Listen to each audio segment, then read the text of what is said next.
A 3PL service does not remove process from your business. It replaces your in-house process with fixed warehouse rules. That is good when your rules are clear. Orders sync in the warehouse, orders released before cutoff enter the same day queue, pickers batch by zone or SKU density, packers verify items, and tracking updates after scans acceptance. Miss the cutoff and the order usually rolls to the next business day. The problems start when the rules are vague. Receiving SLAs, pallet and carton standards, cycle count frequency, mispack escalation, and exception billing need to be defined before launch. If not, the first 60 days usually reveal the gaps.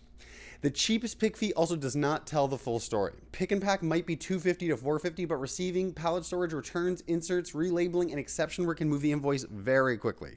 SHIPHYPE specializes in 3PL service for fast-moving Shopify brand shipping 1,000 plus DTC orders per month with manageable SKU counts, 1 week onboarding, and a 2 p.m. cutoff. If you're looking for a 3PL service, book a discovery call with our sales team and we'll pressure test the warehouse rules before you commit.